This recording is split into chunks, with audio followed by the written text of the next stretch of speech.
They say the cold of the north doesn't just kill the body, it erases memories, but there is a story the wind still whispers among the hills. The story of Arnor, the kingdom of men who swore never to fall, and fell. For centuries its towers shone beneath the stars, guarding the gaze of the Valar and the promise of Númenor. But glory is fragile, and pride is colder than ice. As kings fought over crowns that no longer shone, a new power grew silently. The Witch-King of Angmar, the servant of shadows, the one who would not rule, who wanted to extinguish hope. And when he marched, he did not bring armies of honor, but winds of fear. It was the winter that never ended. And that night, even the stars seemed to weep over the north. Now, tell me, where are you hearing this story from? And what time is it there, at this very moment, when the wind starts blowing again? If the Arnor cold has already reached you, subscribe to the channel and leave a like, so this flame stays alive before winter takes it all away. The kingdom under the stars, the birth of Arnor. When the world was still young and the north wind sang songs men had forgotten, a kingdom like no other arose. Arnor, the name rang like the echo of an ancient promise, the dream of a people who had survived the end of an age. The Dúnedain, children of Númenor, crossed oceans and storms, leaving behind the sunken glory of their sacred island. And when their feet touched the cold land of the north, they looked up at the star-filled sky and knew there the hope of men would be reborn. The first cities of Arnor sprang up like jewels among the valleys and hills. White towers reflected the moonlight as if the firmament itself had descended to earth. In Annúminas, the heart of the new kingdom, Lake Nenúial slept serenely, and in its waters, the reflection of the stars seemed to bless the foundations of the exiled people. It was as if heaven was saying, "You have lost your home, but not your purpose."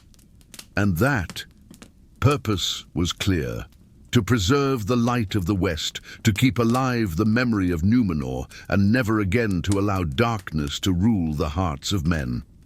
The first king of Arnor was Elendil the Tall, the friend of the stars. His name was spoken with reverence among the free peoples.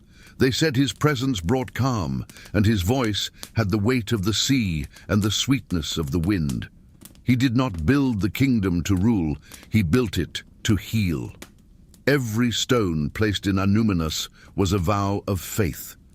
Every wall erected was a silent plea for forgiveness for the sins of Númenor, that land that sank not out of weakness, but out of pride. And it was under this clear, vast sky that the north flourished. The fields of Arnor were golden, and the winds carried the scent of wildflowers that covered the hills. At the city gates, travelers and wise men met, and in the taverns echoed tales of ancient heroes, tales that seemed to belong more to the stars than to the earth. Children grew up learning the names of the stars and the verses of the elves, for Arnor was not just stone and sword, it was living memory. The Dúnedain were tall, with deep eyes and serene minds. In their veins ran the blood of the kings of Númenor, blood that recalled both the greatness and the danger of power. But in those early days, pride still slumbered. What dominated their hearts was the love of life, the gratitude that there might still be a tomorrow. And night after night, Elendil walked the balconies of Annúminas, looking westward to where his lost land had once been. They say he spoke to the stars, and that they responded with silence, a silence that to him sounded like forgiveness. The towers erected by the Dúnedain craftsmen reflected the brilliance of the heavens like divine mirrors.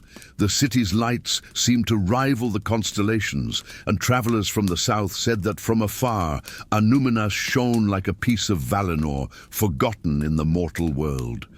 But even in perfection, fate whispers. For nothing that is born under the stars remains untouched by time. The king knew this. Therefore, in the assemblies, he reminded his people, "May our strength come not from the sword, but from memory. For those who forget where they came from, repeat the error that destroyed them. These words echoed through the centuries, carved on walls, told by bards, and whispered in prayers. Arnor was not just a kingdom.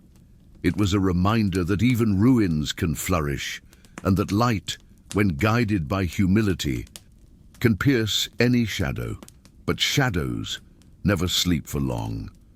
As the people celebrated the birth of a new dawn, something in the east began to awaken. Between the distant mountains, a dark mist rose, subtle as the chill before winter. No general saw it, no messenger spoke of it, but the elves still walking the northern forests felt the change in the air.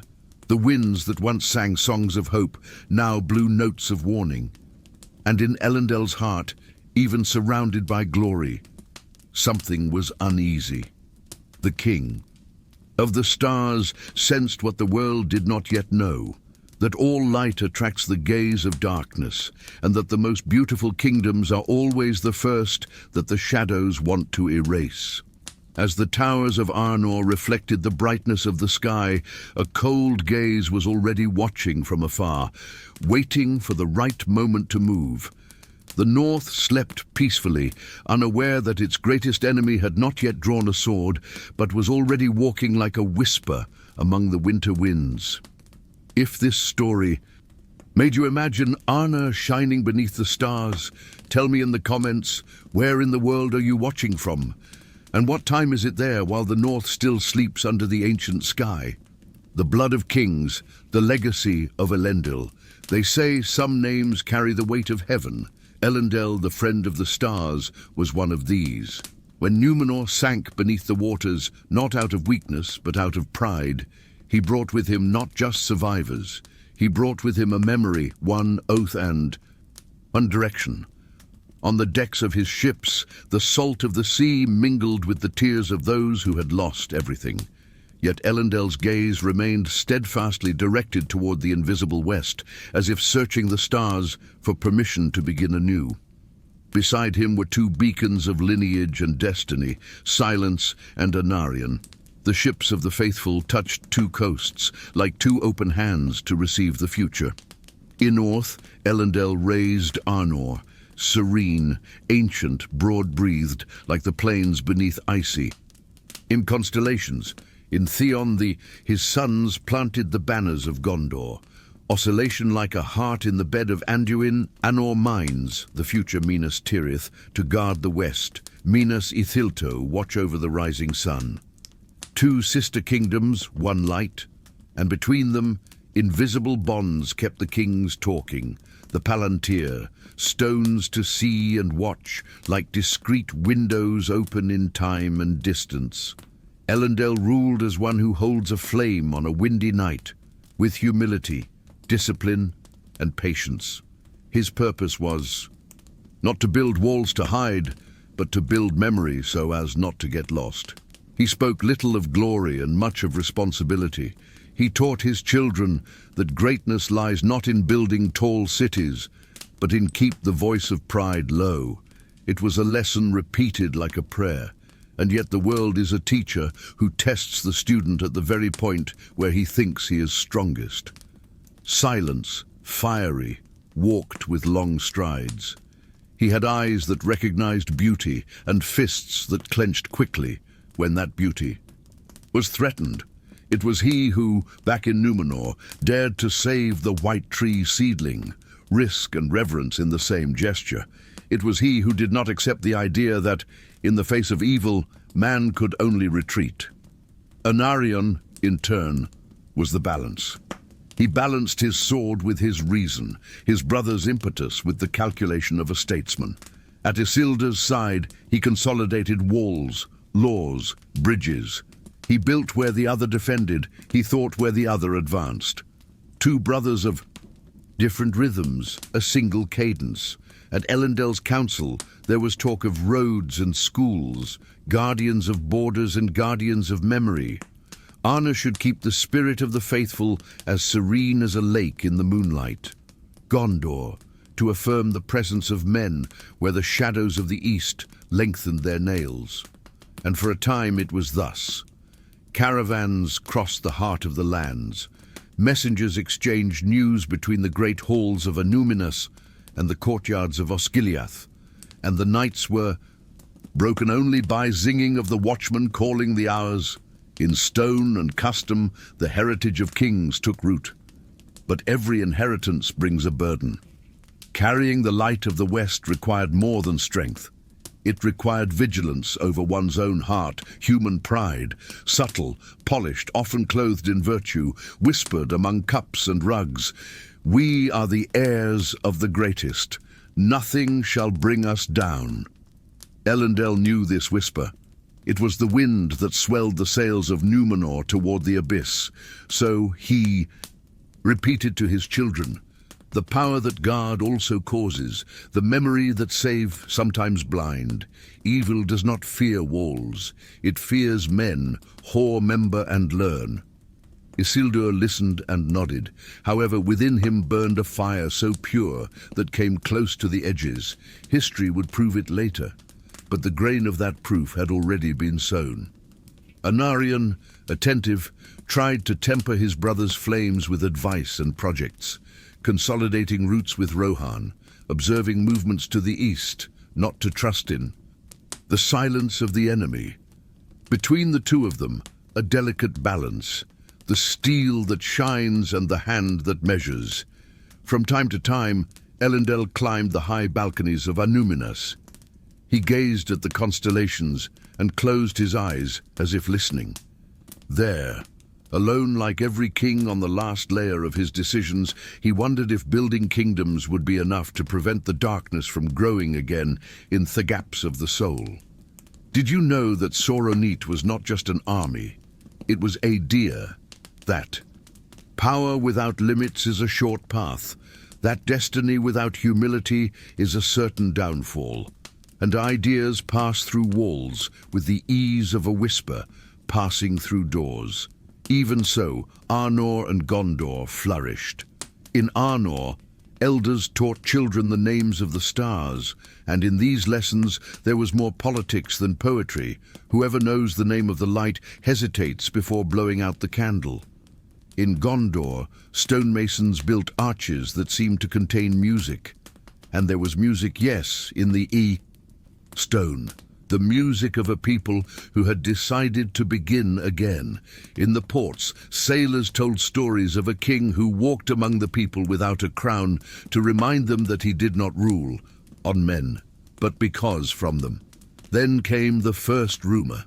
A messenger, pale with cold and fear, had brought news of darkened trails to the north, hunts interrupted by omens, and winds that did not sing, whistled. Elendil listened without raising his voice. It was not a time for alarms. It was a time for attention. He ordered the reinforcement of discreet towers so that the eyes of Arnor could see beyond the comfort of peace. In Osgiliath, Isildur and Anarion revised maps, redesigned garrisons, and trained men. The light is not naive. She prepares herself. Even though daily life continued, full markets, blazing forges, living libraries, a serious note sounded in the background of the choir. The past had proven that it left overstarts at heart before reaching the walls.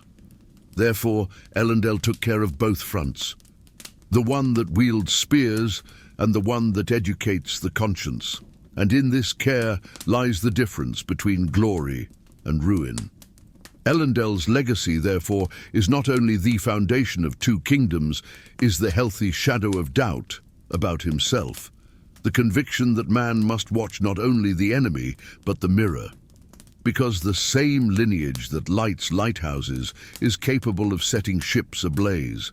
The same hand that plants the white tree may caress the wrong metal. It is this balance, dangerous, human, royal, that gives greatness to the blood of kings. And the stars, they continued to shine, impassive, witnesses that light can be both a path and a temptation. The destination blue, softly yet firmly, reminding us that the choices of the great light torches for many, and also project longer shadows, At the edge of the night, a hunter swore he saw, far in the distance, a snowy ridge dotted with towers that didn't exist there last summer. Nothing moved, only the cold seemed to smile. The report reached the right hands and was stored in the drawer where Elendil filed Thesmal signs, because this is always how darkness begins. First, a detail. If this part made you feel the weight and nobility of Elendil's legacy, tell me in the comments, where are you watching from and what time is it there now? I want to imagine that same sky of stars passing over your city. The cold that came without sound, the shadow grows, the north slept. The hills of Arnor, snow-covered and silent, seemed so still that even the wind moved slowly. But there are silences that do not mean peace. They are pauses before the cry.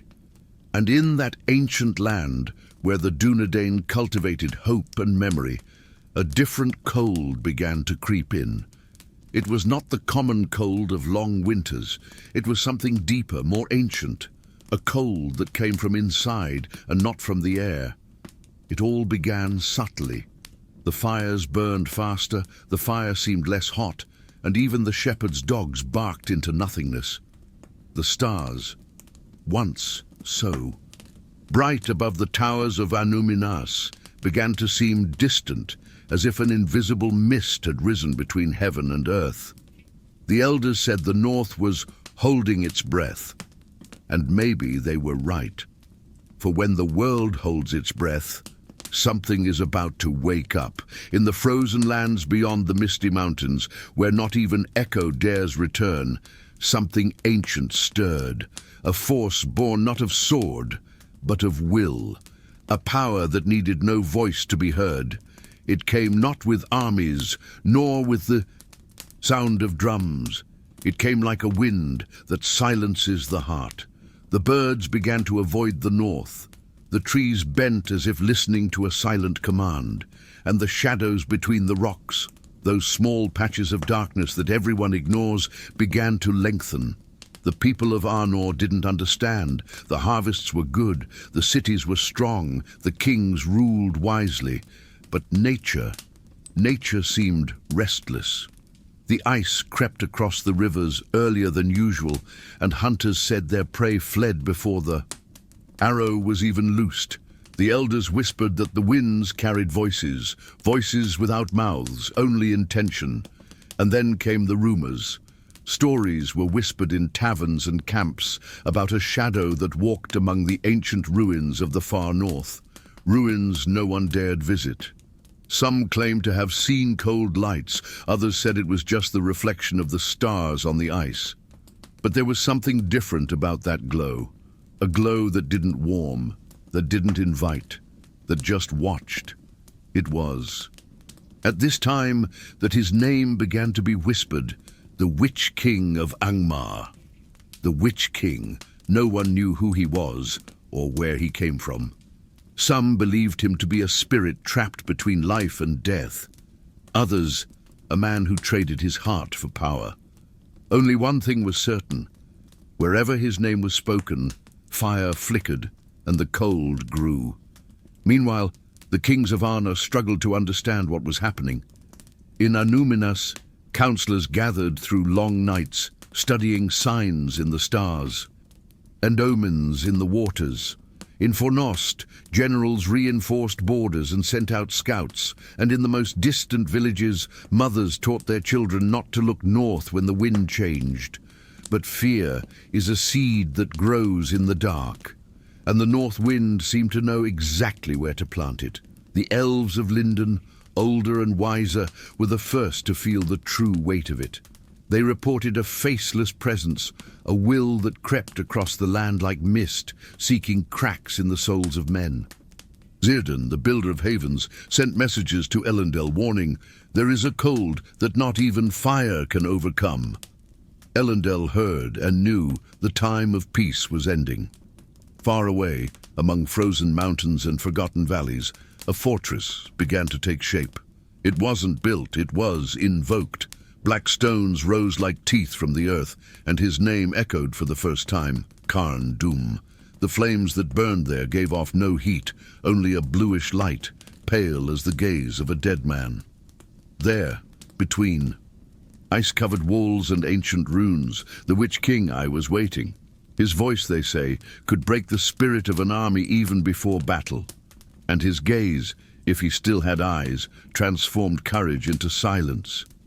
He watched Arnor patiently. He knew that the strength of the Dúnedain lay in unity, and that nothing destroys faster than doubt. There was no need to attack yet. All he had to do was let fear work. All he had to do was get the right wind. While the kings argued and the wise men sought answers, the cold continued to advance. Rivers froze, trails became dangerous, and on nights with a full moon, wolves were seen walking in formation, as if obeying a command, not of nature. And in the air, the sound, not of war, but of something much older, the breath of evil. The people began to light candles in their windows and pray to the guardians of the borders. The bards who once sang of heroes and gods now whispered songs of vigilance and fear. Even the words seemed to freeze when spoken. Aloud, hope still lived, yes, but it trembled like a fragile flame in a room open to the wind. And it was then that the first visible sign appeared. One night, fishermen from Lake Nanuil reported seeing the reflection of a tower that did not exist. A shadow loomed over the waters, dark and still. When they looked again, it had vanished, but the lake never reflected the sky the same way again. The cold had arrived, and with it, the promise of something worse. As you imagine the biting wind of these ancient lands, tell me in the comments, where are you hearing this story from now? And what time is it there, at this very moment when the cold begins to blow? And amid this growing silence, a new whisper rises, not among the winds, but within men themselves. The pride of men, the division of Arnor. The cold that once whispered was now heard in every stone hall of Arnor. Torches flickered, and the wind seemed to laugh through the windows of the fortresses. But the enemy still did not attack. There was no need to, for what destroys a kingdom rarely comes from without, it comes from within. For centuries, Arnor stood firm, sustained by the line of Elendel's kings. They were a wise, disciplined people, proud of their heritage. But when the last king, remote developer, died without leaving a clear heir, something that slept in the hearts of men began to awaken. An entire kingdom, built on faith and unity, began to fall apart over something as simple and as ancient as desire for power. Anuminus's counselors tried to avert the worst. They said, "We are all children of Elendel. Let not the blood be divided, for the shadow watches." But the pride of men does not listen to advice. The princes, each believing their rightful claim to the throne, began gathering armies and allies. The walls that once protected Arnor now separated brothers. The north, which was once one, split into 3 kingdoms. In the west, Arthedain, the heir of the pure line of kings, where the scepter of Anuminas and the memory of Elendil still shone. To the south, Cardolan, rich in fields and vineyards, guided by ambitious lords who saw in the division a chance for freedom. And to the east, between the mountains and the winds, Rudor, the poorest and the proudest, where the cold of the earth seemed to mirror the cold of the hearts of their lords. Each one claimed to fight for justice, but they all wanted power. Alliances began to shift like the direction of the wind. Messengers came and went, carrying promises worth less than the seal that marked them. In Arthedain, the king tried to keep Elendel's memory alive, but his voice no longer reached the borders. In Cardolan, nobles and generals dreamed of creating their own destiny, free from the chains of royal blood. And in Rudor, the mountains held darker plans, and ears listened to whispers from the frozen north. The people, tired, watched in perplexity. The old trade routes were cut off.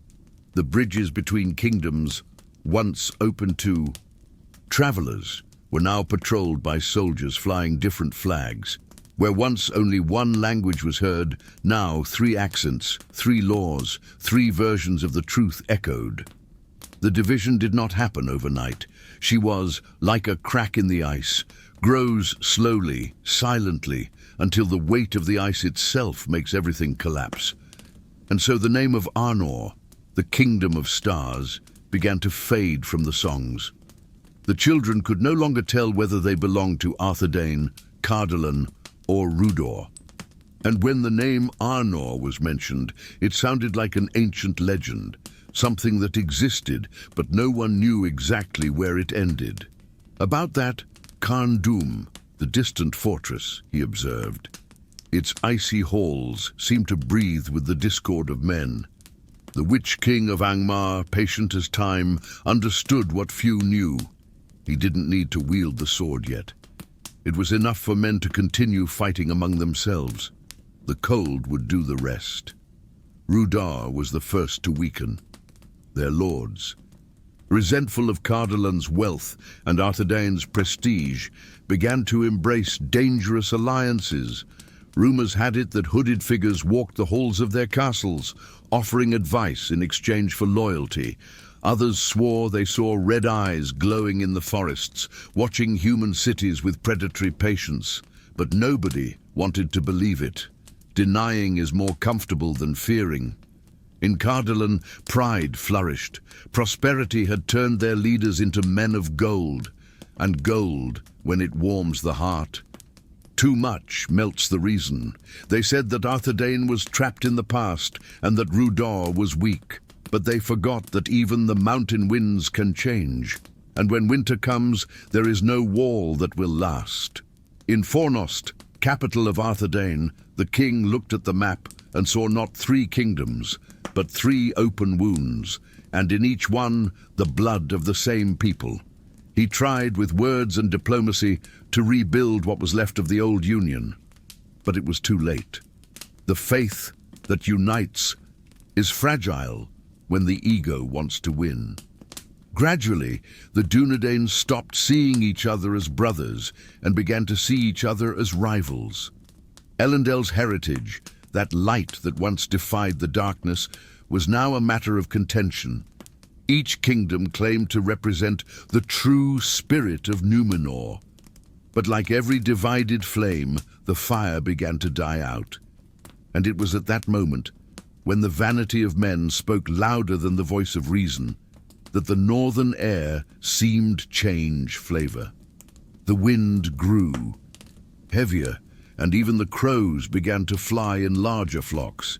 The hermit said the earth was listening, and if the earth hears, it is because something beneath it has awakened. The shadow still did not move, but it watched, silent, patient, intelligent. The Witch-King you knew. There is no need to conquer a divided kingdom. Just wait for it to destroy itself. And so Arnor, the kingdom of stars, began to die not from war, but from pride. 1 people, 3 flags, 3 voices, no harmony, and amidst the noise of discord, the north wind whispered. The cold was returning, but this time it didn't come from the sky. It came from the hearts. As the wind shifts over the northern lands, tell me in the comments, where are you hearing this story from? And what time is it now, at this moment when pride begins to blow stronger than reason? And in the mountains of the far north, an icy glow begins to dawn, the first sign of a power that does not forget and never forgives.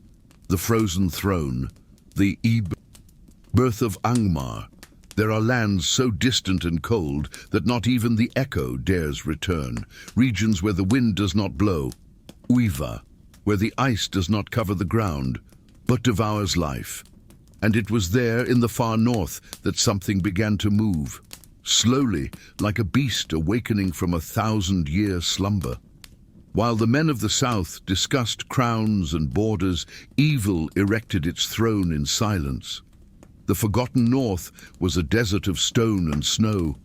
The mountains looked like spears stuck in the sky, and between them a black scar, a valley where not even the sun dared penetrate. For centuries it remained empty, a gaping wound on the map of the world. But one day, the silence was broken by a strange sound, hammers hitting stone, currents dragging, disembodied voices mumbling in a dead language. The name of that place would be remembered with fear, Carn Dûm. It was not built like the cities of men, with sweat and effort. Carn Dûm was born from the earth's own pain. The stones seemed to weep as they rose, as if unwilling to form those walls. The winds blew from within, and each gust carried the smell of death, cold, metallic, almost sweet. The ground was covered in ancient ice, an ice that would not melt even under elven fire, as if time itself had frozen there. And in the heart of this impossible fortress, a presence awaited. There was no coronation, no drumbeat, no people acclaimed him, no song marked the beginning of his reign. The Witch-King of Angmar simply was there, as if the world had always been waiting for him. They say he didn't speak, he just a thought, and the thought of him was enough to make the air feel heavy.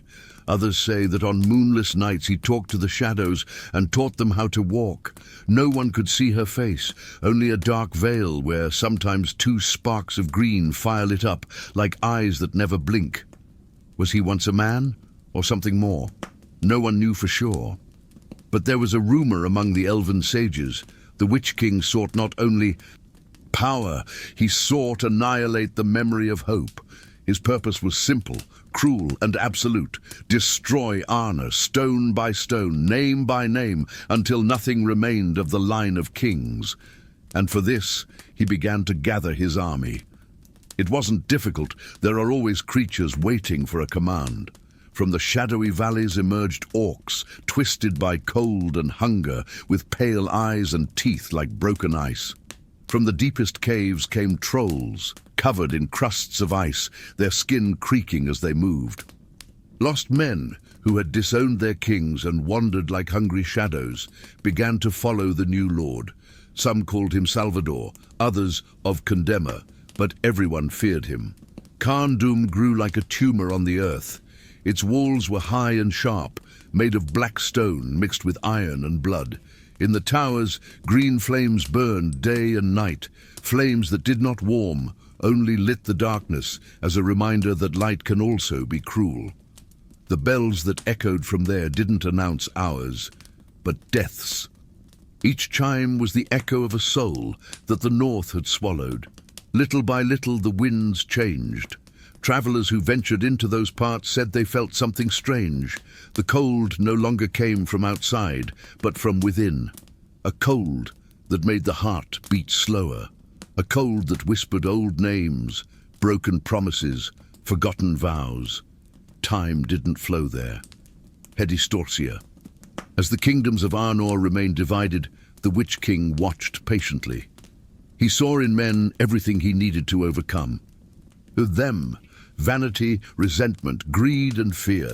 He knew he didn't need to attack immediately. He would let men devour each other until the very ground cried out for his dominion. For the true conqueror does not conquer with the sword. He conquers with thessalence that precedes the coup. And it was at the height of this silence that the first signs began to spread. Hunters found huge footprints in the ice of creatures that shouldn't exist. The trees began to lean northward as if obeying a call, and the ravens, messengers of the dead, multiplied in the sky. They didn't fly in circles, they flew in formation, as if they were marching. The elves felt it first. Círdan in the west sent warnings. Cold is no longer a season, it is intention. But the men did not listen. How could they fear something they couldn't see yet? Human arrogance always believes that danger is only real when it has a face. And so the army of Angmar grew in the shadows, unhurriedly. While Arnor was breaking into disputes, Angmar was united in purpose. Each orc forged in the icy mines of Carn Dûm was more than a soldier. It was a symbol, Every creature that marched under that black banner fought not for glory, but for pure destruction. The Witch-King did not want to conquer lands. He wanted to erase Arnor's name from time. And from his highest tower, where the wind screamed like a lament, he looked south. There was no rush in his gaze. There was certainty, because darkness now had a throne, and the throne had a king. The first step was taken. Angmar was born, and with it, the beginning of an era in which cold would no longer be just a season, and would become a warning. As you imagine the biting wind of Carndum, tell me in the comments, where are you hearing this story from? And what time is it there at this moment when the cold seems closer than ever? And on the horizon, between the brightness of the snow and the blackness of the shadows, the first sign of war begins to move. Not in armies, but in hearts that have already forgotten the light. The poison of distrust. The fall of Rudor. The cold no longer came just from the mountains. It blew from within the walls. Rudor, the harshest of the three kingdoms of Arnor, was a land of dark valleys, mist-shrouded hills, and towers that creaked beneath the weight of the wind. There, winter came early and left late. But back then, what clung to the air was not the usual seasonal chill. It was something deeper, more invisible and lethal. The distrust. The people of Rudor were resilient, proud to survive in lands no one else wanted. They had the spirit of the mountains, a wary gaze and hands hardened by work. For generations, they had stood firm under the banner of the Dúnedain, even as they looked with envy on the brilliance of Cardolan and the prestige of Arthedain. But the pride of men is like ice, beautiful from a distance, dangerous when it cracks. And in Rudor, the ice began to crack from within, while the kings of Arthedain and Cardolan exchanged letters and speeches about who would inherit the rightful throne of Arnor. Rudor felt forgotten. Taxes increased, lands were collected in the name of a union that no longer existed, and the people, tired, began to hear new voices, voices that promised to free the kingdom from all lords. These voices came with the north wind, and the wind came from Carndum. The Witch-King of Angmar, silent and patient, knew the human heart well. He knew that power is not won with swords alone, but with well-placed words. And little by little, he began to sow doubt. Dark messengers began visiting the courts of Rudor. They came not with threats, but with offers. You fight for kingdoms that don't remember you, they said. While they die of cold, the kings of Arthedain warm themselves on their golden thrones. And so the poison began to act, discreet, irresistible, seductive. The lords of Rudor began to distrust each other. The councillors who preached loyalty to Arnor disappeared on hunts from which they never returned. Rumors began to surface. Who really ruled Rudor? Was it the king or the voices coming from the north? And then he appeared, a dark-cloaked man with no known name from the borders of Angmar.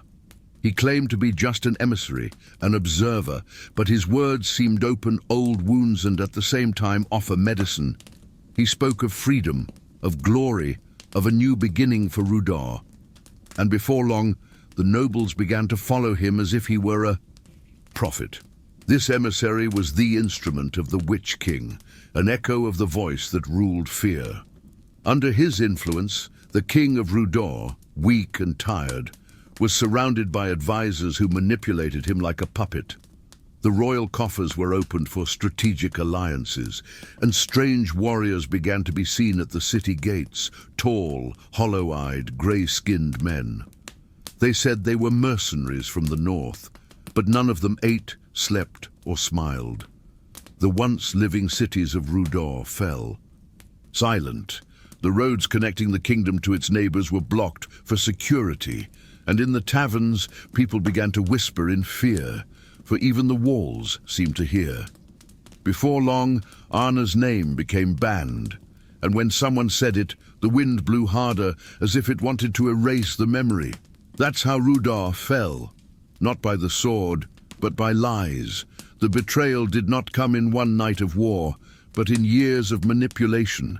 Men's loyalty was bought by promises that would never be kept. And the fire of hope was replaced by the icy glow of fear. The lords who resisted have disappeared.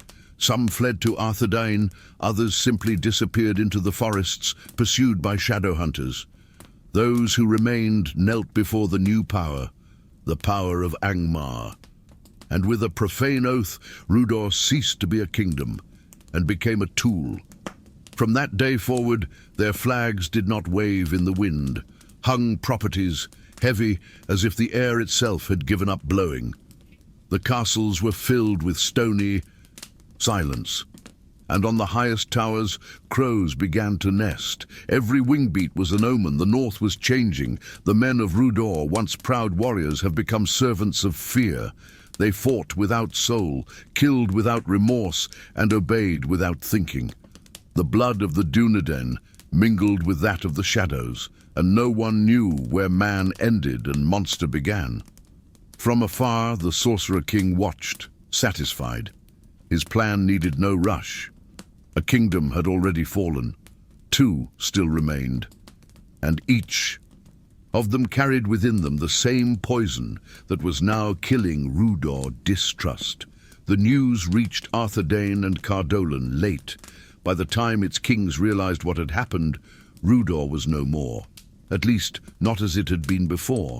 From then on, their spears pointed south, and their armies marched under the command of Angmar. The men who had once sworn to protect Arnor now came to destroy it. In the taverns of Fornost, old soldiers began to tell stories of the king of the undead, the Lord. Of Carn-dûm, some laughed. Others made the sign of the Valar in silence, but none of them dared say out loud what everyone knew. The first kingdom of Arnor had been devoured from within. The cold wind blowing from the mountains now carried another sound, the sound of the trumpets of Angmar. And their echo was more than a proclamation of war. It was confirmation that evil does not invade. Hegest enters.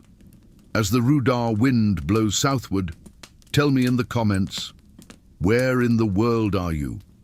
Hearing this story from, and what time is it there at this moment when the cold begins to speak with the voice of distrust? And as the trumpets echo across the mountains, a new sound begins to emerge, the sound of war approaching the walls of Arthedain. Ice and fire. The first war of Angmar.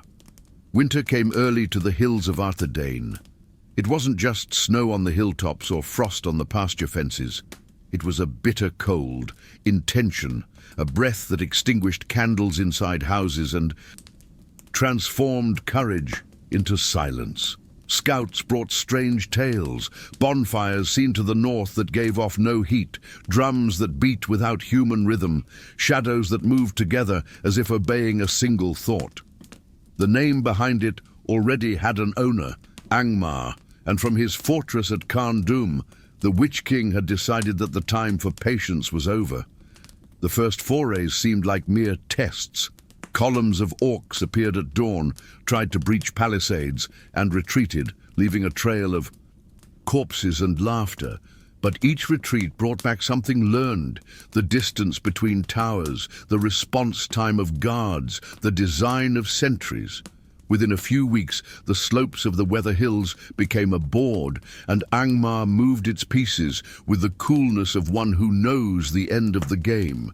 In Fornost, the King Argaleb gathered counselors, maps, messengers. There was urgency, yes, but there was also clear decision. Arthedain would not yield. Argaleb rode like a man born in the saddle. During his garrison inspections, he listened to each captain, remembered names, corrected routes, and reinforced walls. When speaking to his people, he didn't promise miracles, he promised presence. As long as I draw breath, he said, these hills will be owned. And the people believed, not because the war was won, but because hope had chosen a face to remain standing. Under his command, watchtowers were lined along the hills. Warning fires were prepared with dry wood and oil, patrols learned. To read the wind and spot fresh footprints in the blanket of snow. When the main attack came, it didn't bring trumpets. It brought silent sky. Out of the mist rose black ranks. Orcs with hunched shoulders, serrated shields, spears that clinked like teeth. Among them, larger creatures with cracked skin guided makeshift battering rams. Behind them, men of Rudor, those who had sold the oath, marched with blank eyes and even steps. On the Arthedain side, banners rose on the hillside, the white of the ancient tree against a grey background, the memory of Númenor holding the horizon, and in the centre, Argaleb. The first collision was iron and wind. The spears of Arthedain stuck, arrows cut through the mist, and stones rolled from the heights brought down the first wave. For a moment, it seemed as if the wall of men and will would be enough. But Angmar did not fight like the kingdoms of men. It did not retreat out of fear. It retreated out of calculation. With each retreat, another flank appeared, as if winter itself conspired to open gaps in the defense. Argaleb realized too late that the enemy was trying to search the middle towers, break the link between the warning fires, and isolate the garrisons.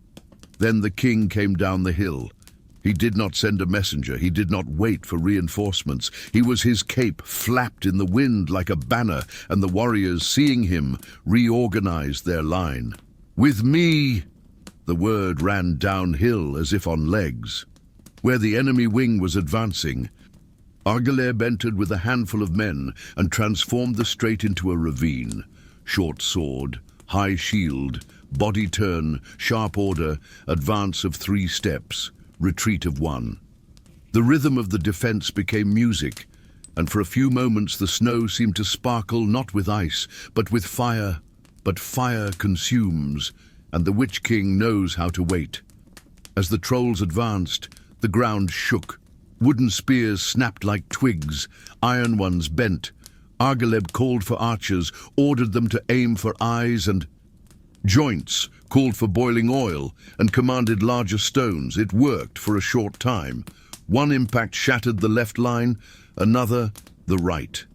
And into the gaping cleft, Rudor's steel entered. There was no glory there. There was shame.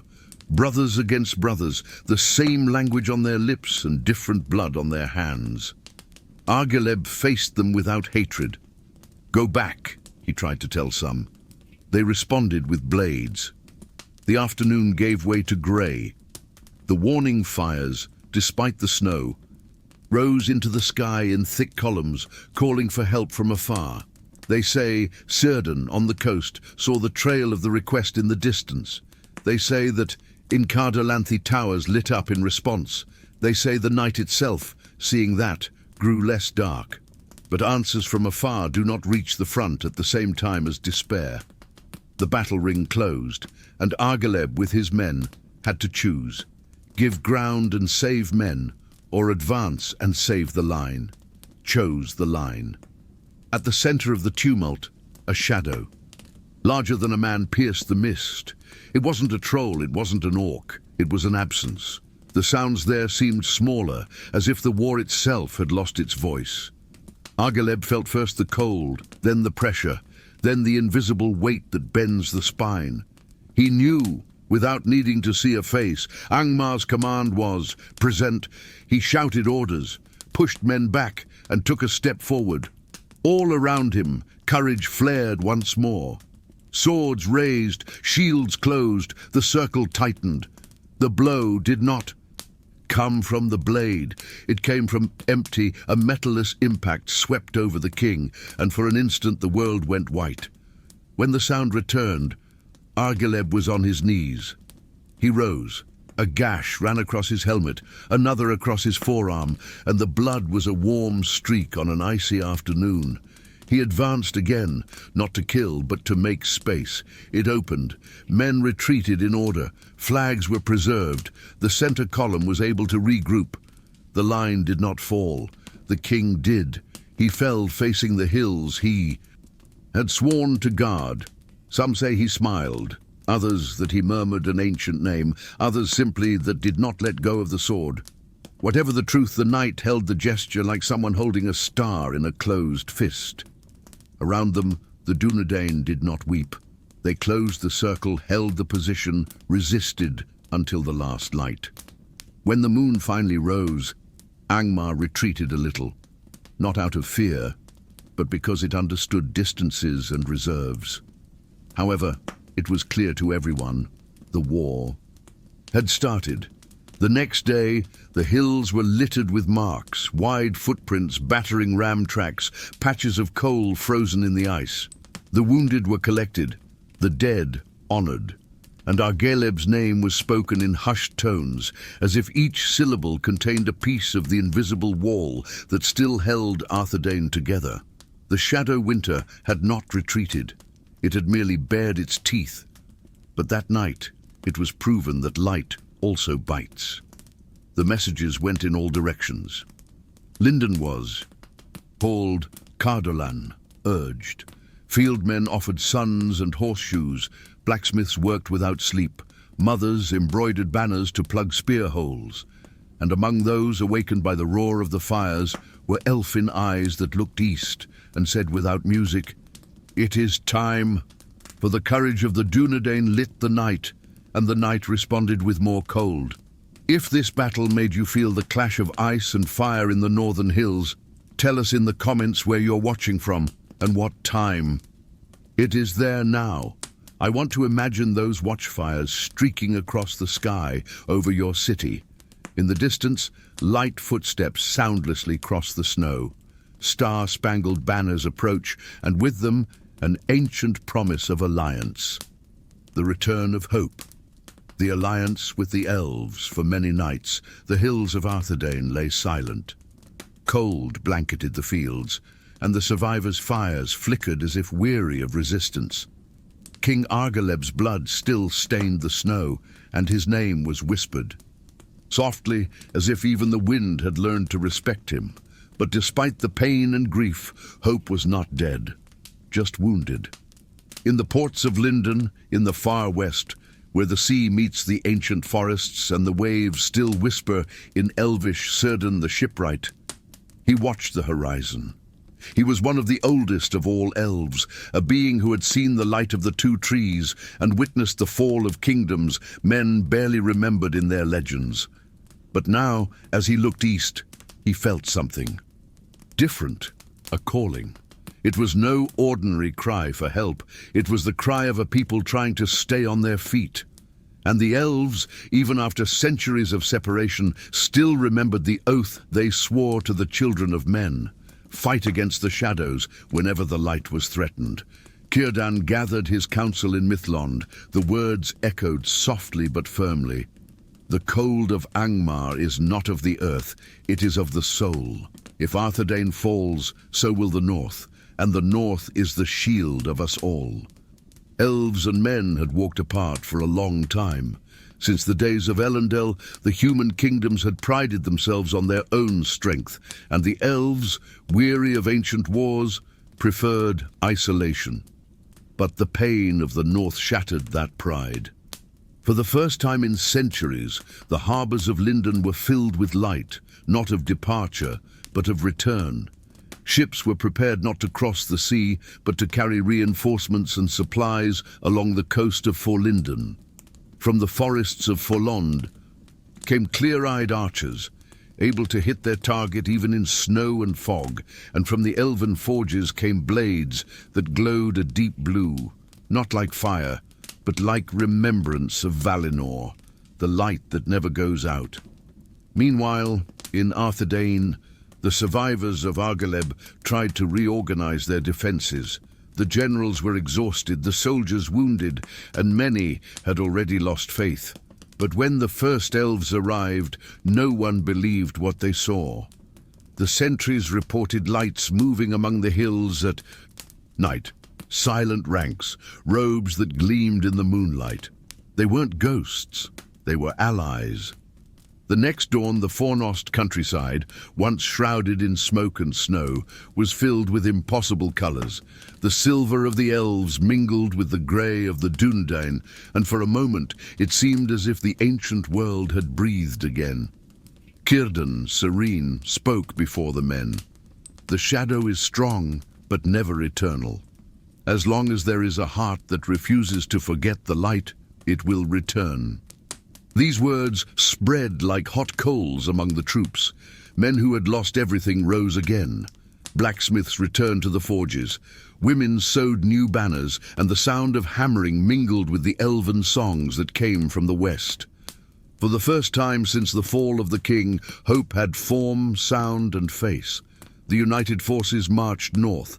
The wind was biting, but now it seemed to push them, not stop them. The elves moved with grace and precision, and the men followed them with determination. And fury. Where there had been despair, there was now rhythm, the synchronized sound of footsteps and steel. Each hill recaptured was a reminder that the cold could be conquered. The battles were not easy. Angmar reacted violently, releasing creatures that not even the elves knew. But the unity between people who had forgotten how to fight side by side proved stronger than the dark magic. In the trenches, the archers of Lindon and the warriors of Arthedain fought shoulder to shoulder, without distinction of language or origin. And when an elven arrow sped through the air beside a human spear, the sound that arose was like a chant, the chant of resistance. During the last night of that offensive, an army from Angmar descended upon the slopes of Amon Sul, the former home of one of the Palantiri. The siege seemed inevitable. But then, from the hills to the west, the sky lit up with blue fire arrows, a sign that the elves had arrived. The flames cut through the darkness like moving constellations. And when the dawn finally broke, the banner of Arthedain flew again over the walls.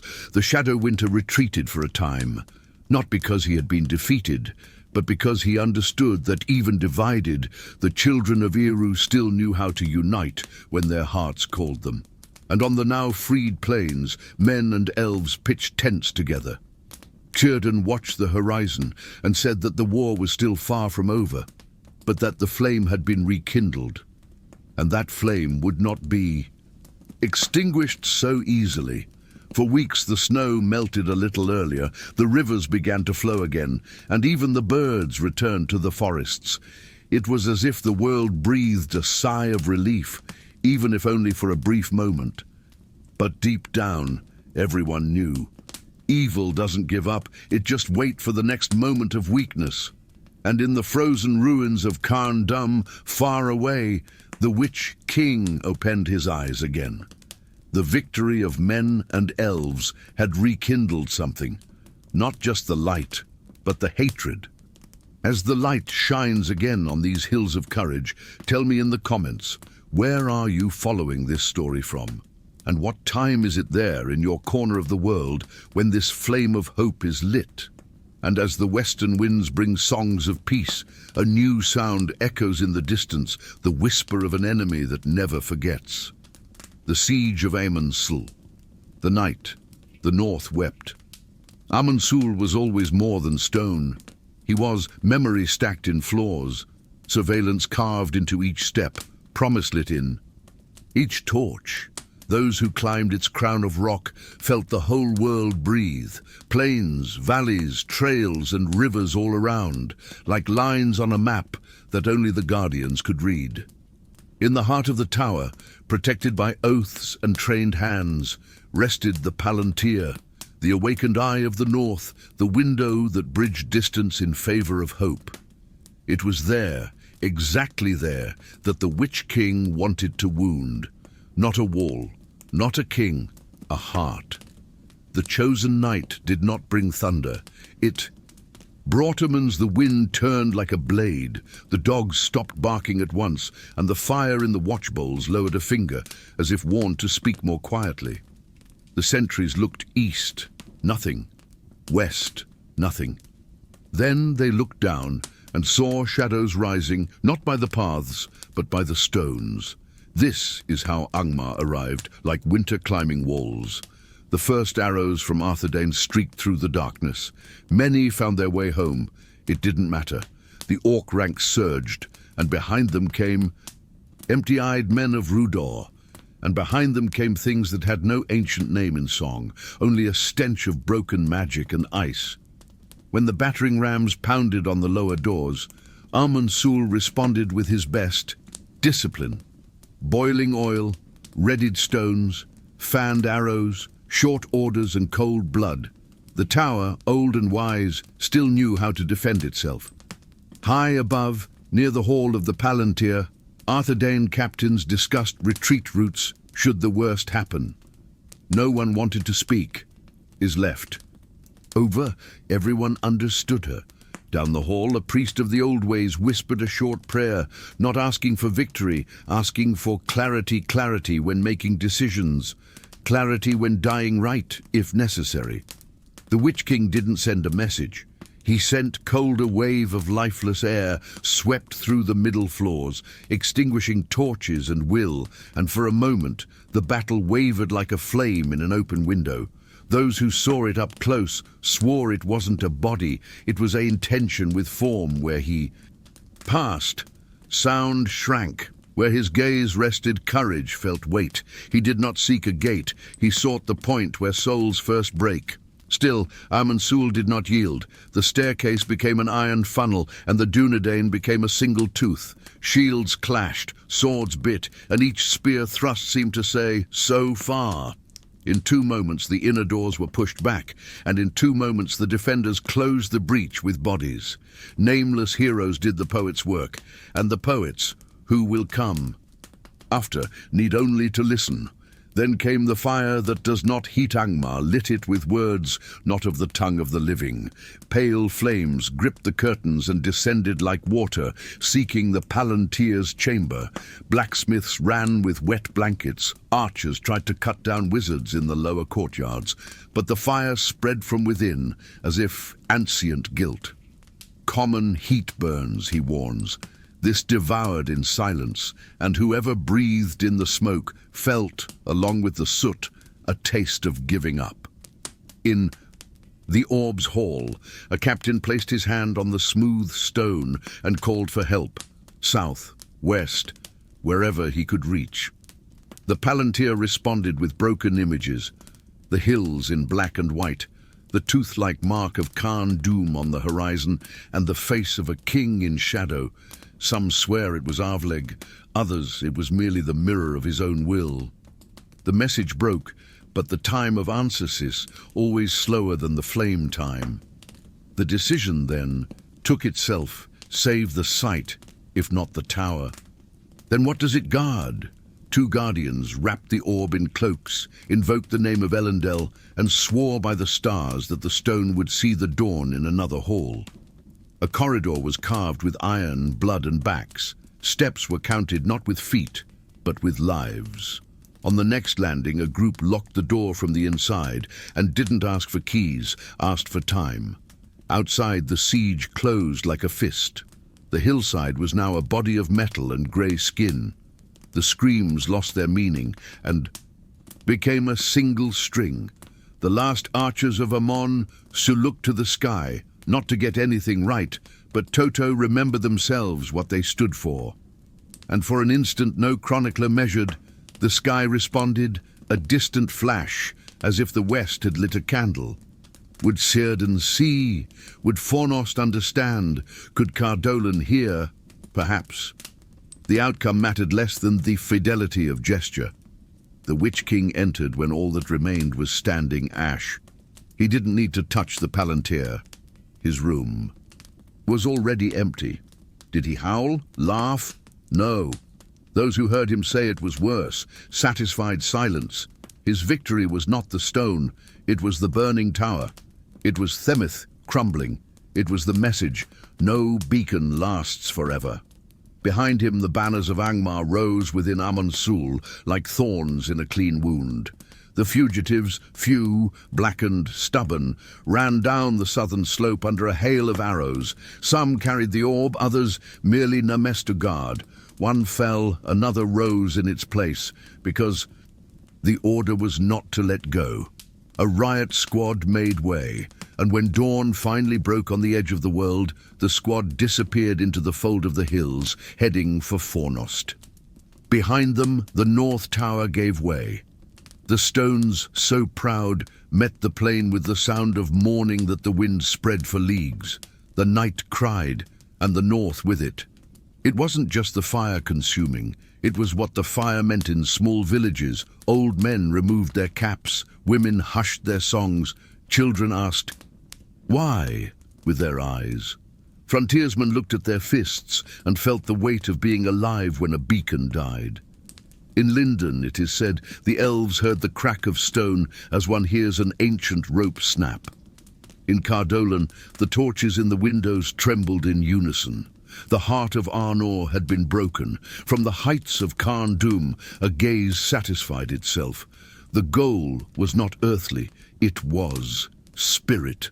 The North could gather men, swords, arrows, but whoever rebuilds a certainty.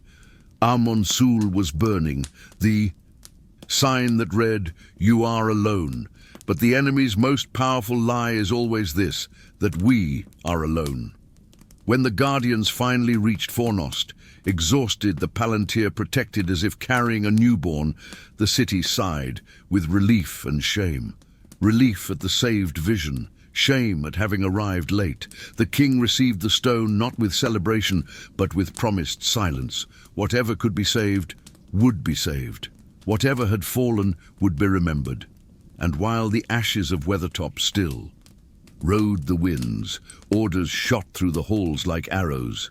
Close the gaps, count the living, write down the names, prepare the next step, because the tower burned. But what it watched over, the willing, no. If this night on Amon Sul lit up images inside you, tell me in the comments where you're listening from, and what time it is now in your sky. I want to imagine this flash reaching your city.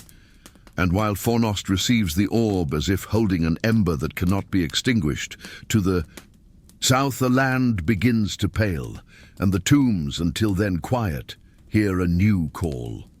The legacy in the shadows, the end of Arnor and the birth of fear. The north wind still carried the scent of smoke. The same wind that centuries before had carried the song of Arnor's builders, now carried the lament of those who had survived. The hills were silent, and in that silence lay the sound of all that had been lost. Arnor had fallen. Their towers lay in ruins, their roads broken, and the glow of their cities, which had once reflected the stars of Númenor, had faded.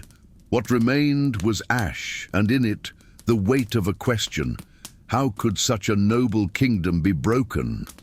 Fornost, the fortress of the north, was nothing more than a charred memory. The flags, now in tatters, still waved stubbornly, as if refusing to accept the fate the wind insisted on spreading. The enemy had triumphed. The Witch-King of Angmar, from his icy fortress on Carn Dûm, he gazed into the void. A king without people, lord of ruins. His triumph was complete, but also cursed, for evil never truly conquers. It only destroys what it cannot possess. The few survivors of Arthedain scattered. Some fled south, seeking refuge in the still free lands of Gondor. Others followed the instincts of their ancestors into the forests, the valleys, and the mountains, taking only their swords, their memories, and a name that must not be allowed to die, Dúnedain. And so, from a proud empire, a silent shadow was born. The guardians of the North. They wore no crowns, built no walls, and spoke no glory. But in every face, hardened by cold and loss, was the same look that had once shone in Elendil's eyes. They swore to protect what remained, not of stones and kingdoms, but of purpose. As Angmar celebrated, they swore, light will yet return to these lands. However, Angmar's triumph began to rot from the moment it was won. The Witch-King found no joy in his victory, only empty. The ruins did not sing, the dead did not revere him, and the cold that dominated his kingdom did not bring peace, only silence that hurts. He had crushed hope, but in doing so, he had also killed the only thing that gave power meaning, the fear of the living. Without fear, there is no obedience. Without light to extinguish, darkness loses purpose. And the north began toto change. The snow grew thicker, the winds longer, and the orcs' voices, once deafening, began to fade. Even the creatures that served Angmar began to disappear, fleeing into the mountains as if sensing something terrible was growing within the evil realm itself. The power of the Sorcerer King, fueled by hatred and envy, got old. The black fire that sustained him no longer burned brightly. And in the heart of Khan Dum, he realized what fate holds for all servants of shadow. The winner of destruction ends up destroyed by it. The war ended, but the world was left scarred. Where there had been cities, there were now only tombs. The valleys that once echoed with laughter and song were taken over by empty echoes. And fear spread like mist, seeping into the stories men would tell around their campfires for the next 1,000 years. Mothers began to tell their children, "Do not look north when the wind blows cold. There sleeps the Witch-King. But evil never sleeps forever, and neither does good die completely." The descendants of the Dúnedain spread in secret, carrying their ancient names like a sacred burden. They became invisible watchmen, guardians that no one saw, but whose presence prevented evil from fully returning. They hunted orcs that still roamed the ruins, protected villages that would never hear their names, and kept the flame of Arnor alive, even when the world forgot them. Many of them died alone, without witnesses, but each death was a seed, and like every seed, it would germinate when the time came. In the records of the elven kind, Círdan wrote that the north did not fade, it only hid itself. And in the notes of the wise men of Rivendell, Elrond mentioned that from the lost line of Arnor, there will yet arise one who will unite what was broken. These words became prophecy, whispered between generations. For in the shadows, the line of kings still ran, even if in humble blood and silent steps. And among these descendants one day, a man would be born who would bring back the forgotten name of the kings of Arnor and make it shine again on the throne of Gondor. But at that time, nobody knew about it. All that remained were echoes and the wind carrying broken stories. The north was empty, and the lands of Angmar, icy and cursed, became synonymous with fear.